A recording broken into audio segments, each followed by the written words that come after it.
आजकाल social media open केल्यानंतर reel scroll करताना, फेसबुक व्हिडिओ पाहताना, यूट्यूबवर सगळीकडे तुम्हाला माकडाचे पिल्लू एका माकडासारख्या दिसणाऱ्या टेडीला धरून बसलेले दिसते. त्या माकडाच्या पिल्लाचे असे व्हिडिओ खूप जास्त व्हायरल झालेले आहेत.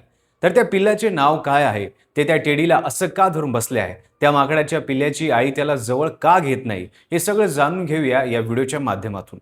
नमस्कार, मी पंकज. तुम्ही पाहताय कसं काय. जपानमध्ये इचिकाजू येथे गेल्या जुलैमध्ये जन्मलेला 7 महिन्याचा जॅपनीज मकाऊचे नाव आहे पंच. पंचचा जन्म झाला तेव्हा सर्व काही सामान्य दिसत होतं, पण काही दिवसातच स्पष्ट झालंय की त्याची आई त्याच्याकडे दुर्लक्ष करत आहे.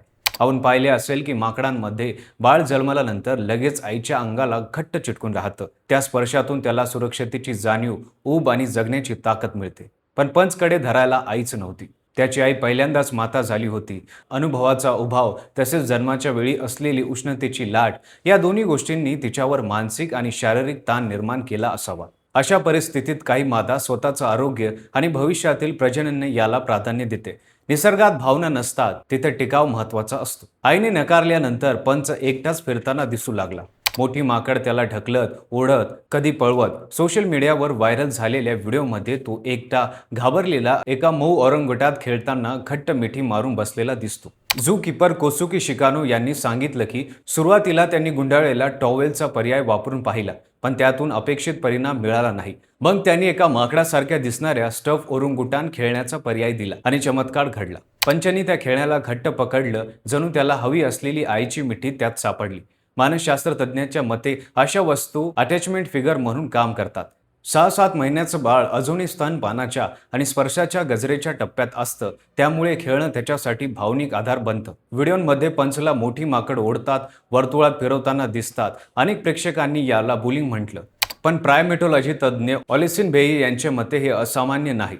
जापानी मकान समाजात कठोर मातृसत्ताक श्रेणी असते. उच्च क्रमांकांच्या कुटुंबाचा वर्चस्व खालच्या क्रमांकावर असतो. अशा समाजात लहान पिल्ल्यांना सामाजिक संकेत शिकावे लागतात. कुणासमोर मान झुकवायची, कधी मागे हटायचं, कधी प्रतिकार करायचा नाही. आई नसल्यामुळे पंचला हे संकेत शिकायला कोणी मार्गदर्शक नाही. भविष्यात योग्य प्रकारे सबमिसिव्ह प्रतिक्रिया देऊ शकत नाही, तर मोठ्यापणी त्याच्या सामाजिक समावेशावर परिणाम होऊ शकतो. म्हणजेच आपल्याला क्रूर वाटणारी दृश्य निसर्गासाठी सामान्य सामाजिक प्रशिक्षण असू शकतात. पंचचे व्हिडिओ व्हायरल झाल्यानंतर झूमध्ये प्रचंड गर्दी झाली. लोक त्याला पाहण्यासाठी रांगा लावू लागले. प्रशासकाने कडक नियम लावले, जसे की शांतता पाळा, ट्रायपॉड वापरू नका, जास्त वेळ थांबू नका. पण नियम लावूनही गर्दी वाढतच आहे. पंचची कथा फक्त एका आईने बाळ नकारल्याची नाही, ती हवामान बदल, उष्णताच्या लाटा, अधिवास नष्ट होणं आणि प्राणी संग्रहालयातील प्राण्यांच्या कल्याणाशी जोडलेली आहे.